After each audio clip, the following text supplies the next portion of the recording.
Bonjour à tous. Ce que je vous propose, c'est qu'on puisse commencer ce webinaire qui sera articulé autour de la fiscalité et plus précisément sur les questions de réemploi du produit de cession. L'objectif de ce webinaire étant plutôt axé sur les solutions éligibles aujourd'hui chez Anaxago. Je suis accompagné par Alexandre Hérault, le directeur des investissements, qui nous fera tout à l'heure une revue des solutions qui sont actuellement éligibles. Ce que je vous propose dans un premier temps, c'est de repasser rapidement le principe de l'apport cession. Alors, est-ce que tout le monde voit bien? Oui, merci. Donc, dans un premier temps, le rappel du dispositif. Sachez que nous vous communiquons dans les jours prochains le guide de l'apport cession avec un Anaxago qui sera éligible sur notre site durant cette semaine. Et puis ensuite, je laisserai la parole à Alexandre qui vous présentera donc les entreprises qui sont actuellement éligibles chez nous à Anaxago. Alors rapidement, le fonctionnement de l'apport cession. Globalement, c'est ce qu'on appelle le 150 OBTR, le Code général des impôts. Vous êtes chef d'entreprise, vous avez décidé de céder votre activité et là, bien évidemment, on va se poser la question du frottement fiscal lié à la plus-value de cession. Et c'est ce qu'on va essayer de voir rapidement, savoir quelles sont les sources d'optimisation. Ici, sur ce slide, vous voyez rapidement le principe, le mécanisme de l'apport cession. Donc, je suis chef d'entreprise, j'ai décidé de céder mon activité. Je vais donc apporter mes titres à une société holding à l'IS. Et ensuite, je prendrai la décision, dans le cadre de cette holding à l'IS, de céder mes titres. Soit la cession intervient après les 3 ans suite à l'apport des titres à la holding, dans quel cas je bénéficierai donc d'un report d'acquisition. Si la cession intervient avant les 3 ans, je pourrais également bénéficier de ce report d'imposition avec une condition qui est donc de pouvoir réemployer au minimum 60% du prix de cession, et ça dans un délai de 24 mois, donc 2 ans, pour pouvoir réemployer le produit de la cession.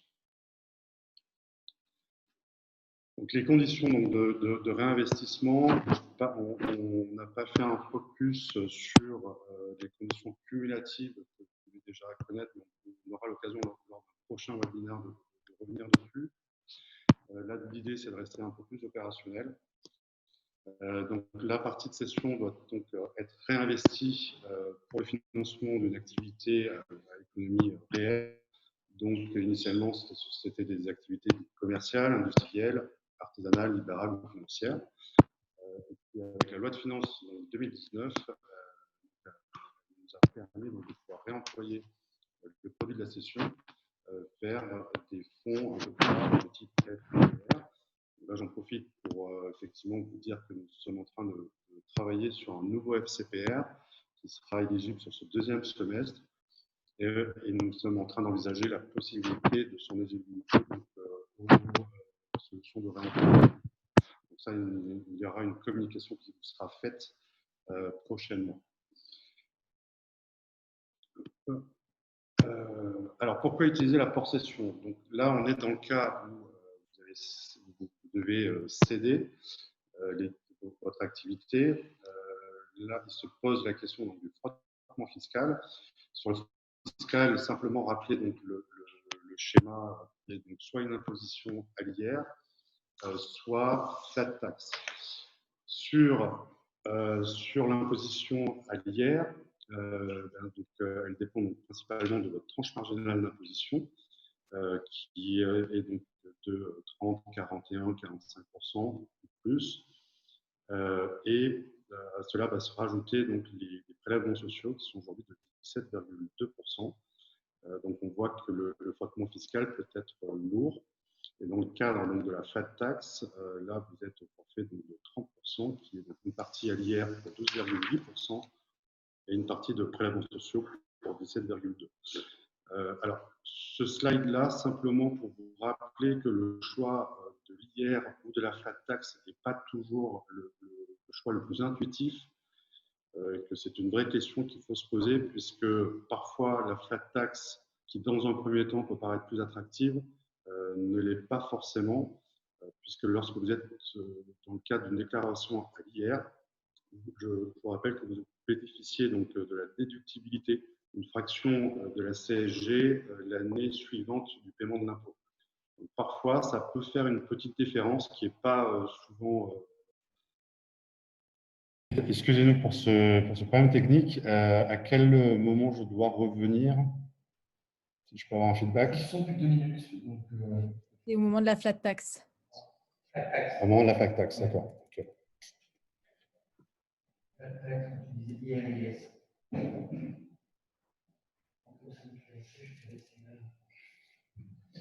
Alors, on va reprendre sur l'imposition. Effectivement, donc la question était la question qu'on va se poser à ce moment-là, c'est le choix donc de l'IR ou de la flat tax. Et ce que je voulais mettre en avant ici, c'était de vous dire que le choix de l'option fiscale n'était pas forcément la plus intuitive, que l'option la flat tax, qui paraissait parfois plus avantageuse au premier abord, ne l'était pas systématiquement, d'où la nécessité, en tout cas, de reposer les calculs, de prendre le temps de reposer les calculs avec votre conseil ou avec nos équipes relations investisseurs. Alors, pourquoi? Parce qu'effectivement, lorsque vous êtes sur une déclaration à l'IR, vous avez donc une fraction de la CSG qui est déductible de votre revenu global l'année du paiement de l'impôt. Et donc, ça permet effectivement, dans certains cas, de pouvoir économiser en moyenne entre 3, 4, 5 000 euros en fonction donc, du montant de cession. Donc, c'est là où je voulais attirer votre attention. La flat tax n'est pas systématiquement le choix le meilleur, en tout cas suite à une cession, en tout cas suite à l'imposition sur la plus-value. Du coup, je passe sur quel ordinateur hein? C'est celui-là. OK. Donc, les avantages de l'investissement en apport cession, bien globalement, donc ça vous permet donc de réduire la fiscalité sur les plus-values de cession, puisque vous allez pouvoir bénéficier d'un report d'imposition, préserver donc bien évidemment le coût de cession en vue de son réemploi, puisque vous allez pouvoir bénéficier de liquidités que vous allez pouvoir réinvestir dans d'autres activités, dans d'autres projets. Permettre de dynamiser également le capital de votre investissement sur des solutions d'investissement diversifiées. Et donc, effectivement, lorsque vous êtes dans le cas d'une cession avant les 3 ans, puisque vous aurez dans ce cadre-là 2 ans pour pouvoir réemployer, le conseil qu'on peut vous apporter, c'est de vraiment utiliser ces 2 années pour aller prendre des positions sur différentes solutions. Ça vous permettra d'avoir un portefeuille plus diversifié et de prendre des positions qui seront parfois plus attractives.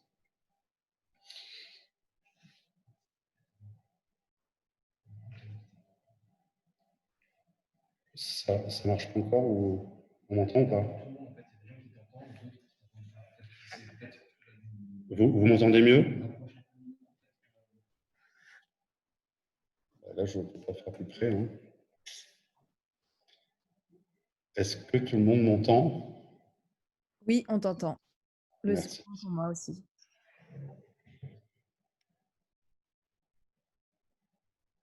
Alors, je voulais juste revenir sur, parce que je crois qu'on a oublié, voilà. Je reviens sur ce slide-là. Je ne sais pas si on m'a entendu tout à l'heure.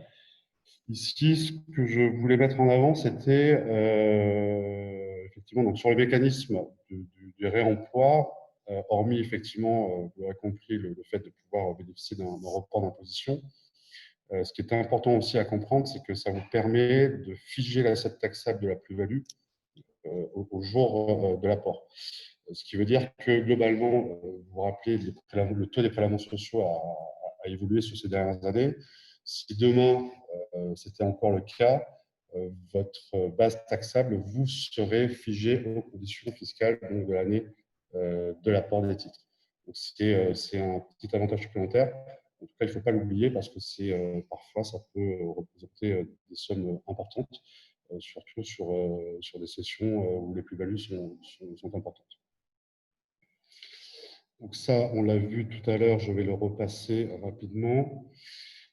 Ici, sur les stratégies complémentaires en apport-cession et donation, c'était simplement pour vous rappeler que la donation, lorsque vous cédez les titres, effectivement, lorsque vous êtes parent, que vous avez des actes que vous souhaitez à ce moment-là pouvoir donner des sommes d'argent à vos enfants, eh bien, ça peut être le moment, en tout cas, de se reposer les questions, puisque dans le cas donc, du renvoi apport-cession, si vous décidez de donner une fraction de cette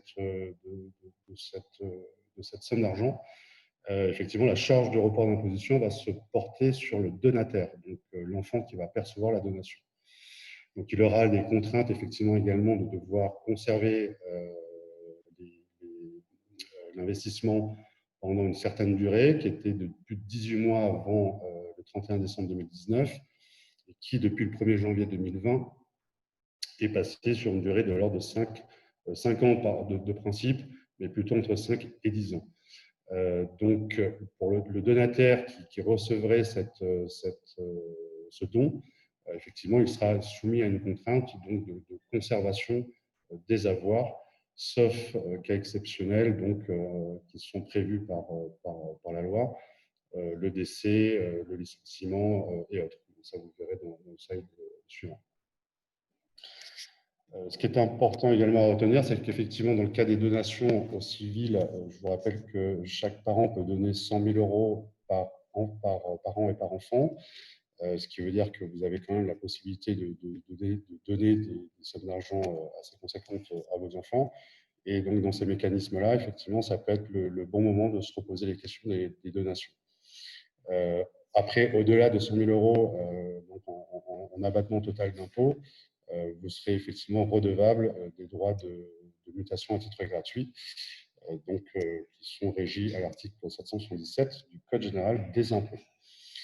Ce sont des stratégies qui sont complémentaires, qui peuvent être en tout cas être intéressantes à envisager. Pourquoi? Parce que le donataire, quand il reçoit le produit de sa cession, effectivement, lui, pour le coup, il bénéficie d'une franchise totale, enfin, du moins d'une exonération totale d'impôt sur la plus-value.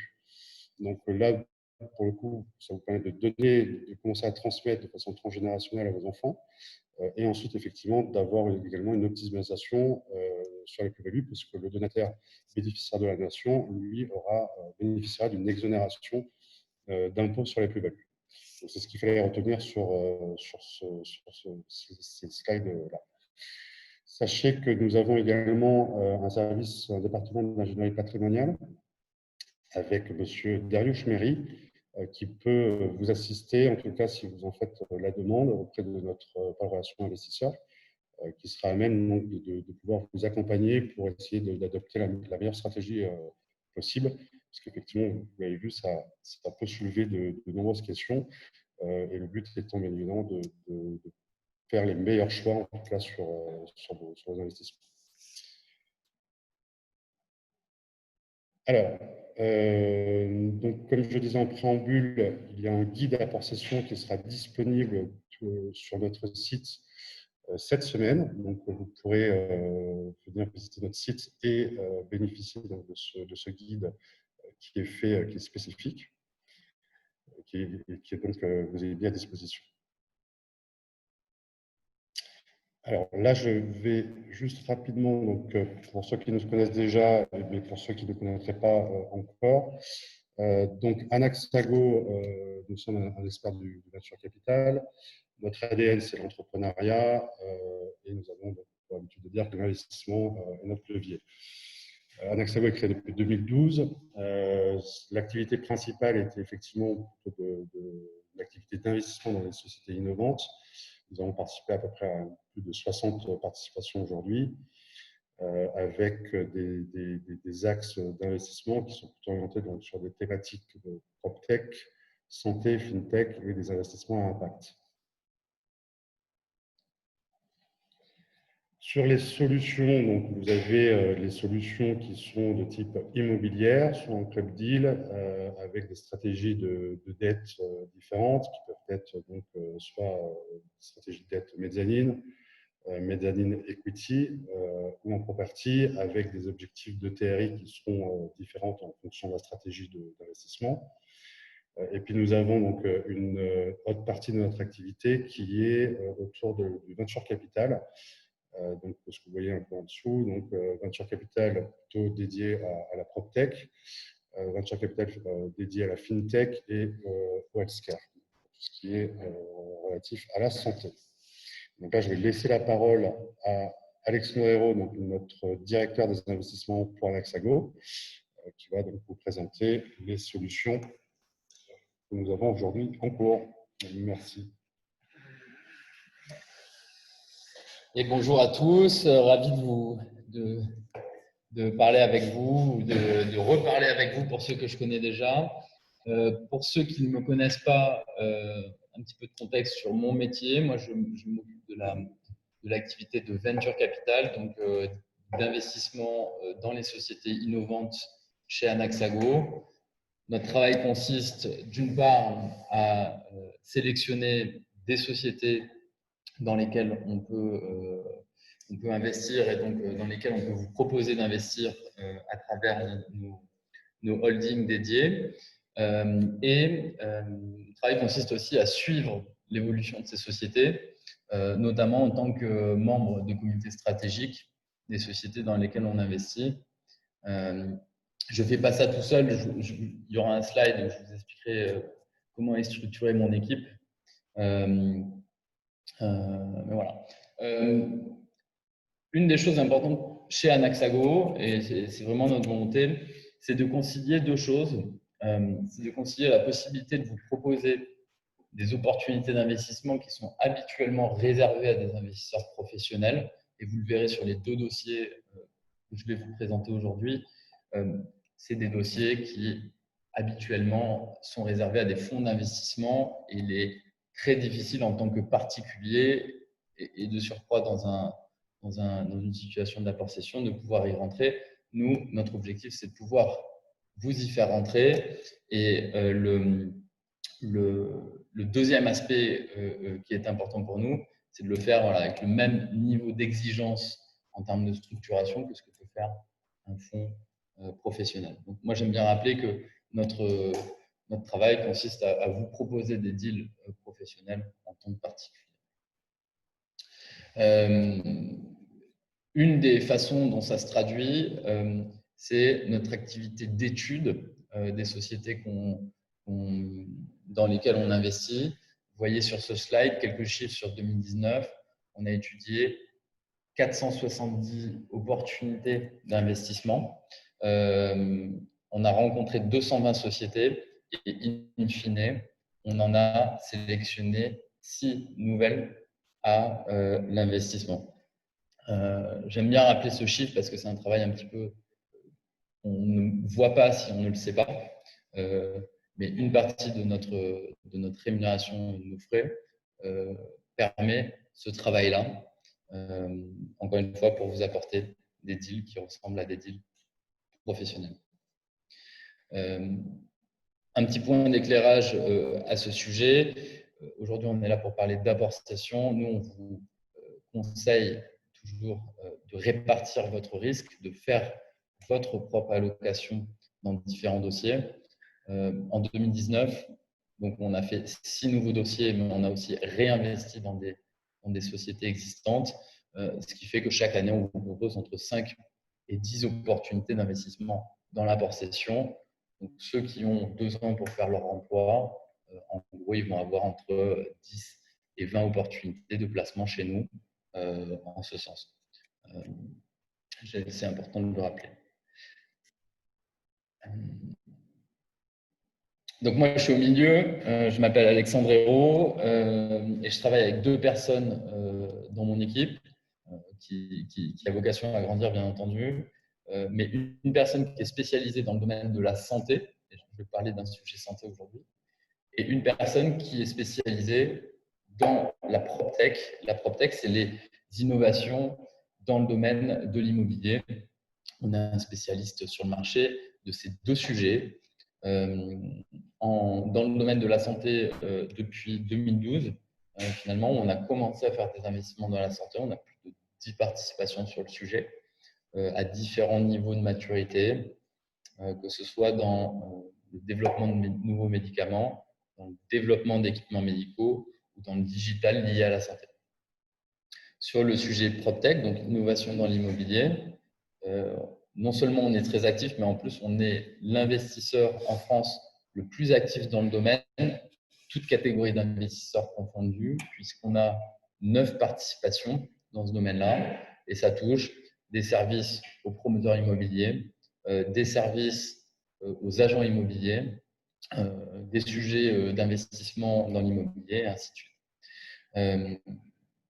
Donc voilà, j'aimerais que vous ayez en tête qu'on a construit une expertise spécifique sur ces 2 secteurs, et c'est important puisqu'on va en parler un petit peu après. Alors, le premier sujet dont on va parler, c'est une société qui s'appelle Robocat. C'est une société qui a développé un robot qui sert pour les angioplasties. Les angioplasties, c'est un terme un peu barbare, mais une angioplastie, c'est la pose d'un stent. C'est une intervention sur une artère qui est bouchée à cause du cholestérol, d'une hygiène de vie pas toujours très bonne. Et donc, ce robot sert au nettoyage de cette artère et à la pose d'un ressort, stent en anglais, qui va permettre d'améliorer la situation. Alors, ce robot-là que vous voyez donc que vous voyez ici, il y en a 2 parties. Vous voyez à gauche une table sur laquelle le patient est allongé, et sur cette table est accroché un bras robotisé. Et donc, c'est ce robot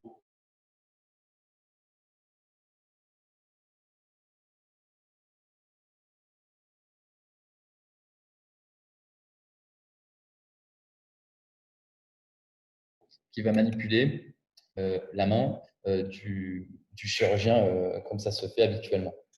La deuxième partie du robot, c'est cette console de commande que vous voyez à droite.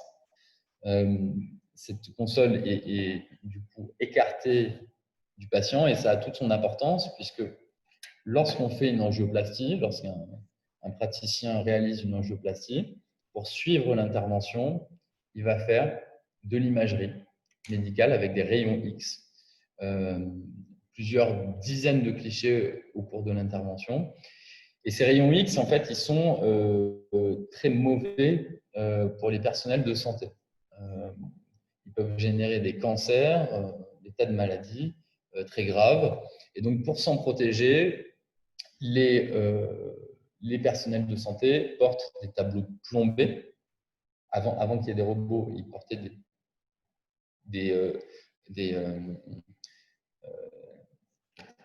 des blouses plombées qui permettent de les protéger contre ces rayons X quand ils y sont exposés. Le seul souci, c'est que tout le corps n'est pas recouvert. Donc, ils peuvent développer des cancers de la peau. Ils sont surexposés très gravement au cancer de la peau sur les mains. Et le tablier plombé est très lourd. Donc, ils développent des maladies squelettiques de façon précoce. Donc, ce système-là, il a 2 avantages majeurs évidents. C'est l'augmentation de la précision de cette intervention et donc la sécurisation de celle-ci. Et la deuxième chose, c'est la sécurité du praticien, puisqu'on le protège totalement des rayons ionisants qui peuvent générer notamment des cancers.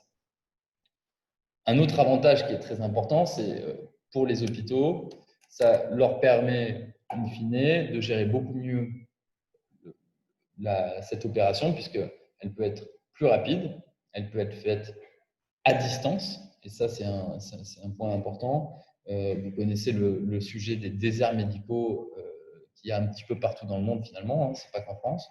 Eh bien, si un praticien se trouve à 500 km du patient, eh bien, il pourra y avoir une intervention sur le patient sans que le praticien soit physiquement présent, puisqu'il aura toutes les infos sur sa console.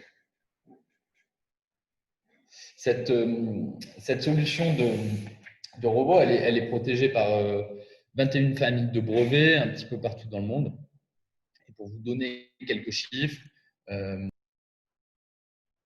alors le développement de ce robot par Robocat s'inscrit dans une dynamique qui a près de 20 ans a commencé, de miniaturisation des interventions chirurgicales. On parle d'interventions chirurgicales mini-invasives et de mécanisation de l'intervention chirurgicale. Le premier blockbuster des robots médicaux, ça a été le Da Vinci, dont vous avez peut-être entendu parler. C'est un robot qui sert dans les interventions liées à l'urologie, au cancer de la prostate, pas dans le même domaine que Robocat. Et donc, ça s'est développé très rapidement et ça va continuer à se développer très rapidement dans les prochaines années pour les raisons que j'évoquais juste avant. Je vous parlais du prix de vente du robot, 350 000 €. Il y a 10 000 aujourd'hui cath lab. Ce qu'on appelle le cath lab, c'est la salle dans laquelle on va intervenir sur le patient. Il y en a 10 000 dans le monde, ça fait 4 milliards de potentiel de marché pour ce robot. Et les 300 € de consommables reviennent à un marché d'1 milliard de dollars par an dans le monde.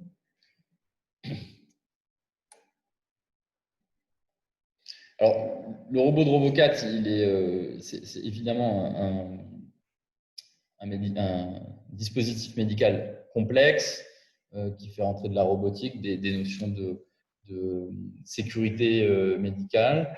La bonne nouvelle, c'est que Robocat a obtenu le marquage CE qui donne le droit de commercialiser ce robot en février 2019. Et donc, ça ouvre la porte à la commercialisation. Vous voyez sur les cartes ici les essais chez le patient qui ont été faits pour valider ce marquage CE. Et ça a été fait donc dans les centres les plus réputés en Europe notamment. Et le point que vous pouvez voir en Afrique du Sud qui peut paraître surprenant, en fait, est un vrai centre d'expertise puisque le Bernard Memorial Hospital est l'hôpital dans le monde où a eu lieu la première greffe de cœur. Donc on est vraiment là dans un niveau d'expertise très fort en ce qui concerne la cardiologie. L'investissement qu'on réalise sur Robocat en ce moment, il se fait dans un contexte qui est très particulier. Déjà, ce financement, c'est une série C.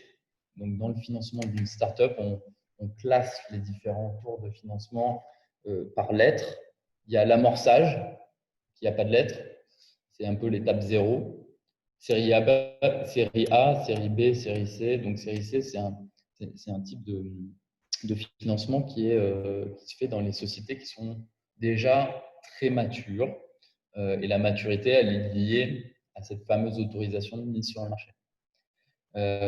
C'est un financement de 40 millions d'euros sur lequel Anaxago interviendra jusqu'à 3,5 millions d'euros. Donc, c'est vraiment une belle opération, encore une fois, dans laquelle les investisseurs particuliers ont habituellement de grandes difficultés à rentrer. Elle est assez particulière aussi puisqu'elle se fait par l'investissement d'une société asiatique qui s'appelle Microport, qui est cotée à la bourse de Hong Kong. C'est une société qui fait à peu près 800 millions de dollars de chiffre d'affaires et qui est valorisée 77 fois son chiffre d'affaires, donc 41 milliards de dollars. C'est l'équivalent en termes de valorisation de Total. Voilà. Donc, c'est une grosse société qui investit dans Robocat. Cette société est spécialisée dans l'équipement médical et l'objectif, c'est d'attaquer le marché chinois qui est celui qui a la plus grosse croissance dans le monde au niveau des interventions d'angioplastie. L'objectif, c'est de coloniser complètement la Chine en lien avec Microport dans une joint venture. Donc nous, l'objectif toujours quand on investit en venture capital, c'est de rentrer à un instant T. Là, on rentre en 2020, on se donne 4 à 5 ans pour valoriser cet investissement par la jeune venture avec Microport notamment. Et l'objectif à T+1, à T+4 ou 5, ça sera donc de revendre nos actions. Et là, toujours, on fait ce travail d'observer quels sont les multiples de valorisation qu'on observe sur le marché pour ce type de société. Le comparable le plus facile, c'est la première société que vous voyez qui s'appelle Corindus. C'est une société qui faisait 15 millions d'euros de chiffre d'affaires lorsqu'elle a été rachetée. Et elle a été rachetée plus d'1 milliard de dollars en 2019. Ce qui fait un multiple supérieur à 70 fois le chiffre d'affaires. Vous me direz, c'est délirant comme multiple. Mais si on regarde Microport, encore une fois, c'est une société mature qui fait 800 millions de dollars de chiffre d'affaires. Elle est elle aussi valorisée 70 fois son chiffre d'affaires. Donc nous, assez simplement pour résumer, sur cette société, on a un objectif de multiple qui est supérieur à 10 dans un horizon de 4 à 5 ans. Objectif de multiple qui est à mettre aussi au regard des risques inhérents au développement de ce type de société dans la santé. Il peut y avoir des difficultés, mais voilà, objectif, on joue pour espérer un x10 sur cet investissement dans cette société voilà, qui est assez mature dans le domaine de la santé. Deuxième société, donc là pour le coup, la première c'était dans la santé, la deuxième c'est dans la PropTech. Je vous rappelle, la PropTech c'est les services innovants ou les produits innovants liés à l'immobilier. Et donc, Sweetbright, c'est une nouveauté pour nous puisque c'est notre premier investissement à l'étranger qui est fait avec des investisseurs professionnels étrangers. Et le pays, en l'occurrence, c'est la Belgique. Sweetbright est une société qui est basée à Anvers, dans laquelle on investit avec des investisseurs belges basés à Anvers, basés à Bruxelles. Sweetbright, son activité, c'est d'éditer et de distribuer un logiciel qui sert aux agents immobiliers. C'est une sorte d'ERP/CRM. Ça combine les deux fonctions. Et ce logiciel a été conçu avec un objectif qui est très simple, c'est de doubler la productivité de l'agent immobilier. Et pour vous dire comment ils font, je vais vous montrer cet exemple d'un des clients de Sweetbright. Globalement, un agent, donc là on voit à droite, à gauche, une agence immobilière qui est gérée traditionnellement. Lorsqu'une agence immobilière veut faire 100 transactions par an sur l'année, il faut qu'elle ait 125 biens sous mandat et donc elle en visite environ 250 selon les ratios du marché. Lorsque ces étapes de visite, de prospection, puis de prise de mandat, puis de vente sont des étapes qui sont extrêmement chronophages puisqu'il faut prévoir d'abord les visites. Donc, les agents immobiliers passent leur temps au téléphone pour caler des créneaux. Une fois qu'ils ont des visites, il faut qu'ils fassent des relances à leurs prospects. Une fois qu'ils ont closé un mandat, il faut qu'ils fassent des annonces. Alors, ils font une annonce sur Le Bon Coin, ils font une annonce sur Se Loger, ils font une annonce sur Logitimo, etc., etc., etc. Il faut qu'ils s'assurent que les annonces soient toujours à jour, avec les bons prix. Quand on baisse le prix, il faut mettre à jour sur tous les portails. Bref, tout ce travail-là est extrêmement chronophage.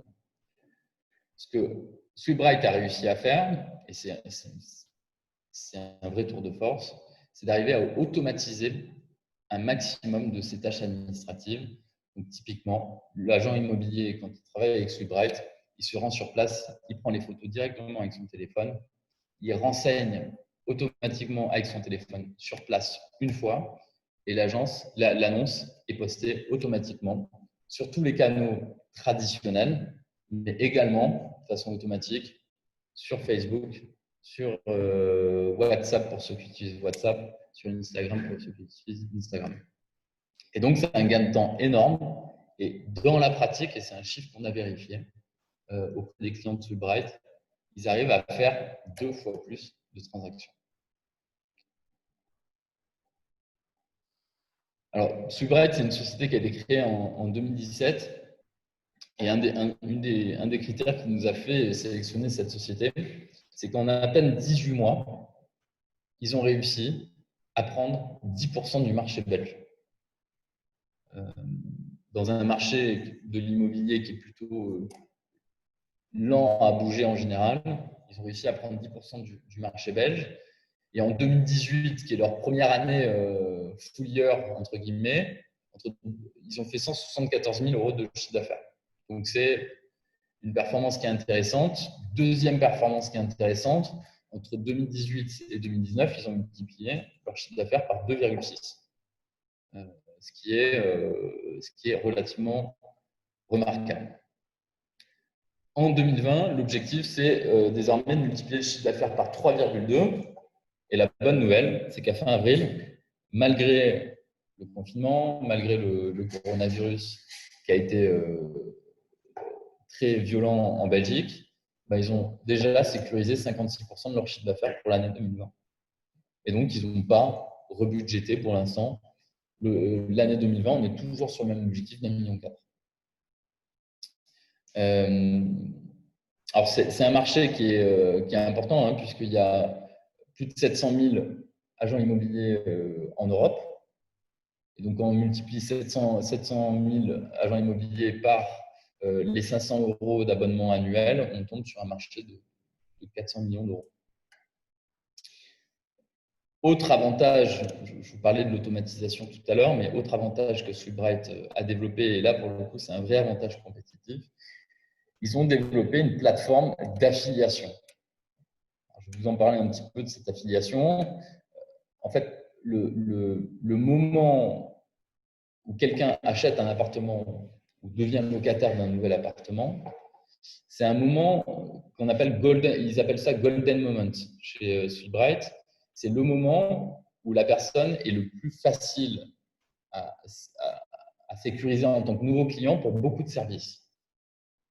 Le service de fourniture d'accès à Internet, le crédit immobilier, l'assurance crédit immobilier, l'assurance logement, etc., etc., etc.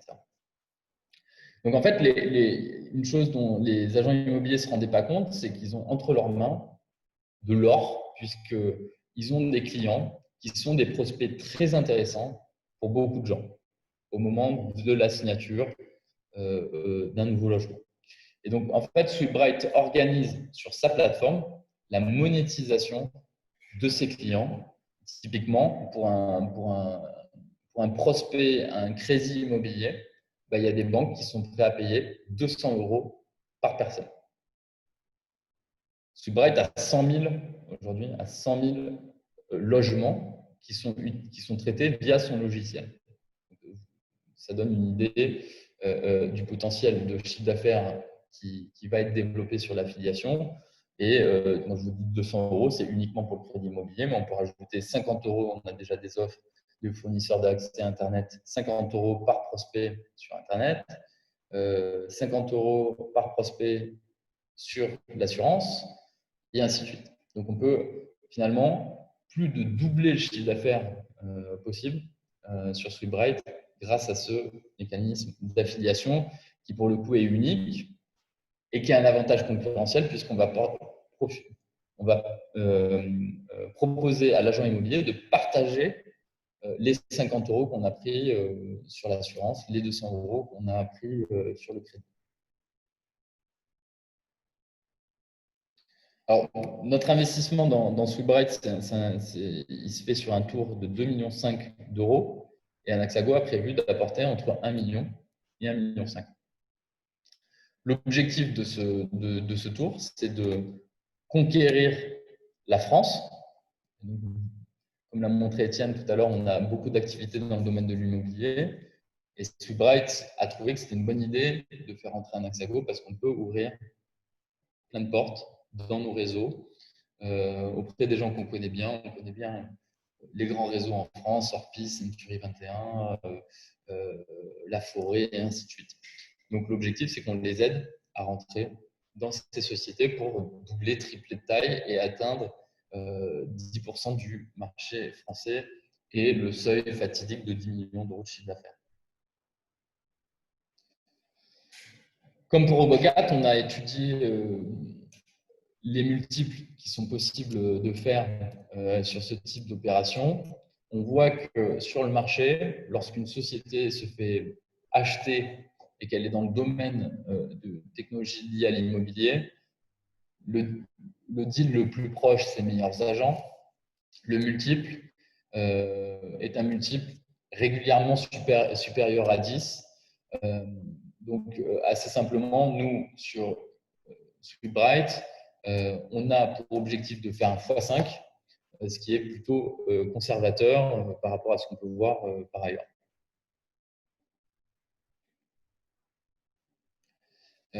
Si vous avez des questions sur ces deux sujets, je suis à votre disposition. Voilà, n'hésitez pas à poser vos questions via le chat.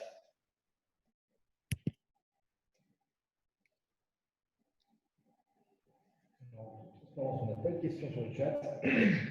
Par contre, on a eu des questions en amont qui ont été envoyées par certains participants, notamment une qui est vraiment le fait de savoir quelle est la date qui est retenue, c'est une question sur la concession, la date qui est retenue pour le calcul de la période de 2 ans pour le réemploi de la concession. Je vais passer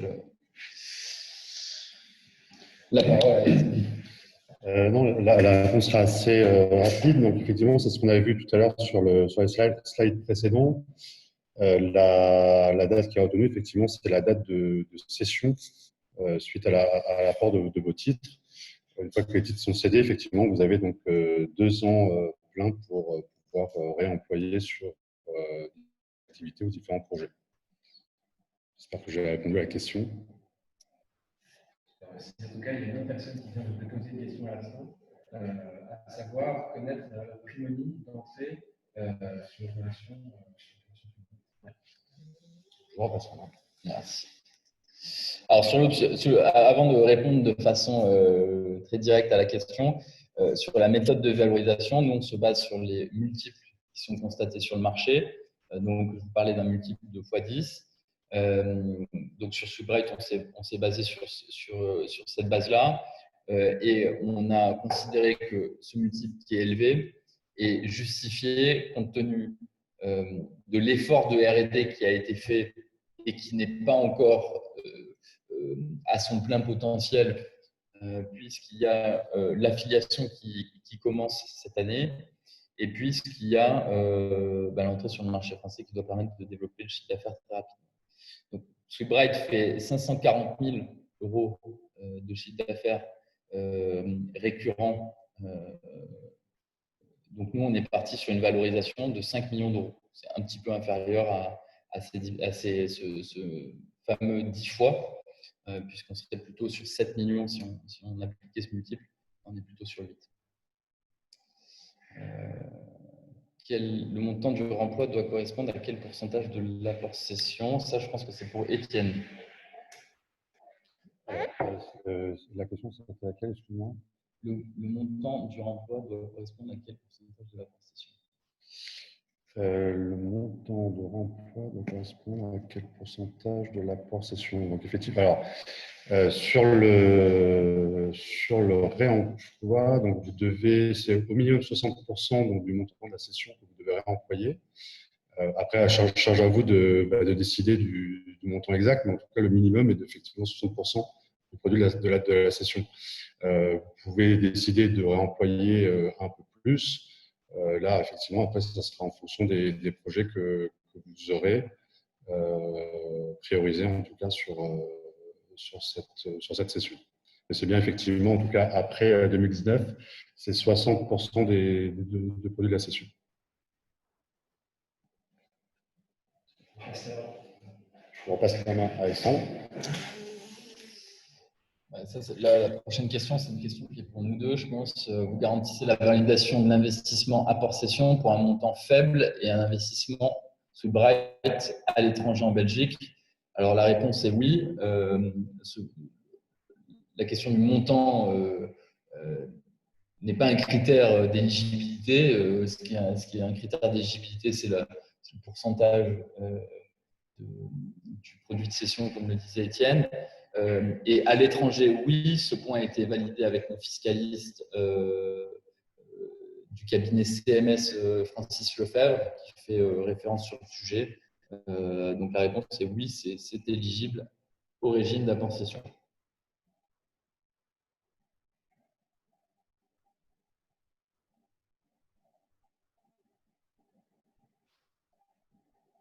Peut-être en attendant qu'il y ait une autre question qui tombe, j'en profite pour vous parler d'un sujet qui est important. Toujours sur la même thématique, vous proposez des deals au niveau professionnel alors que vous investissez en tant que particulier. Sur tous nos dossiers, on met systématiquement en place un pacte d'actionnaires. Et ce pacte d'actionnaires, il a pour vocation de protéger votre investissement. On parlait de la valorisation de Swibright tout à l'heure. Dans le domaine des sociétés innovantes, et d'ailleurs de toute société, il peut y avoir des aléas qui font que la valorisation peut monter ponctuellement, elle peut baisser. Finalement, c'est pas les vagues qui comptent, mais c'est le point d'arrivée et le point de départ. En revanche, on a mis des mécanismes de protection contre des éventuelles baisses de valorisation qui permettent de sécuriser l'investissement. Et ces mécanismes, ils sont de deux types. La première, c'est qu'on a systématiquement une clause de liquidité préférentielle, c'est-à-dire que l'investissement d'Anaxago sera remboursé en priorité par rapport aux autres actions de la société qui seraient cédées. Donc, on a une priorité pour récupérer notre argent. La deuxième sécurité qu'on négocie, c'est ce qu'on appelle des BSA ratchet. C'est des BSA, des bons de souscription d'actions qui sont attachés à nos actions et qui nous permettent d'avoir des actions supplémentaires si toutefois il y avait une opération sur une valorisation inférieure. Ce qui fait qu'on se protège contre les baisses de valorisation si toutefois il y en avait. Donc, la question de la valorisation est une question pertinente pour analyser le potentiel de performance à la hausse. En revanche, il n'est pas toujours pertinent pour analyser le potentiel de moins-value puisqu'on est protégé par ces deux mécanismes. Alors, une nouvelle question. Swibright, quelle est la limite d'investissement? À combien de levées de fonds en êtes-vous sur les 500 sur 1,5 million de leur côté, ou sont-ils avec les 1 million Alors, sur Swibright, on a une fourchette entre 1 million et 1,5 million. Aujourd'hui, on a versé environ 300 000 euros à la société. Donc, on a encore environ 700 000 euros à investir dans la société, sachant qu'on a eu un certain nombre de réservations. Donc voilà, il y a encore de la place, mais notre closing est fin juin, donc on a prévu de finir fin juin. Sur les 1 million complémentaires, ils ont été intégralement souscrits par les investisseurs, nos co-investisseurs. Donc, c'est des fonds de venture capital belges qui investissent aussi au fur et à mesure entre avril et juin à nos côtés. Donc, ça a été souscrit. La nouvelle que j'ai eue aujourd'hui, c'est qu'il y a un troisième fonds d'investissement qui est un fonds britannique qui s'intéresse à la société et qui est bien avancé pour un ticket complémentaire de 500 000 euros qui viendra en complément des 2,5 millions déjà signés. Donc, c'est plutôt une très bonne nouvelle puisqu'il y a un autre fonds spécialisé PropTech qui s'y intéresse. Autre question technique, les ratchets sont-elles assorties d'une formule de rémunération préférentielle à la sortie? Alors, si je reformule la question, je pense qu'elle veut dire est-ce que les ratchets permettent de générer une surperformance? Ça arrive dans certains cas, c'est plutôt rare. C'est plutôt au niveau de la clause de liquidation préférentielle qu'on peut prévoir un multiple sur lequel on serait remboursé de façon plus forte. En l'occurrence, sur ces deux dossiers, puisque c'est des dossiers qui sont plutôt assez avancés ou plutôt, comment je pourrais dire, plutôt sécurisant, parce que le dossier santé, ça a beau être un dossier santé, il est très avancé. Et le dossier Sweetbright, c'est un dossier PropTech qui fait encore peu de chiffre d'affaires, mais c'est du chiffre d'affaires récurrent qui est sécurisé. On n'a pas de système de multiples. Donc, on a une protection sur le niveau de notre investissement, on n'a pas une protection sur une plus-value. Ça n'a pas été mis en place. Alors, le fonds belge, ensuite, on me demande qui sont le fonds belge. Le fonds belge s'appelle Volta Venture. Donc, c'est un fonds belge.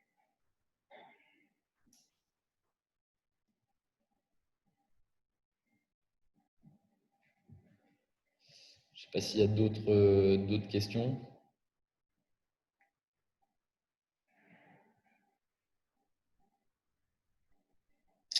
Visiblement pas. Peut-être si vous voulez approfondir les sujets Sweetbright et Robocat, n'hésitez pas à vous rendre sur notre site puisqu'on a des documents de présentation qui rentrent plutôt pas mal dans le détail des deux sociétés et de leurs projets de développement. Et puis, sur les questions plus fiscales ou plus d'optimisation patrimoniale, je vous invite à prendre contact avec Étienne et ses équipes. Je vais peut-être s'il n'y a pas d'autres questions. Bien, écoutez, merci en tout cas à tous pour votre participation. Encore une fois, désolé pour le petit incident technique du début du webinaire qui n'a pas forcément facilité la transmission, en tout cas de tout ce qu'on voulait vous transmettre. Donc, toute l'équipe Relations Investisseurs, nous restons disponibles. Si vous avez des questions complémentaires, s'il y avait des points sur lesquels vous souhaiteriez rentrer un peu plus en détail, n'hésitez pas en tout cas à prendre contact avec moi-même ou mes équipes. On est là, on est à nouveau opérationnel à 100%. Voilà. Je vous souhaite à tous une très bonne soirée et je vous dis à très bientôt. Merci, au revoir.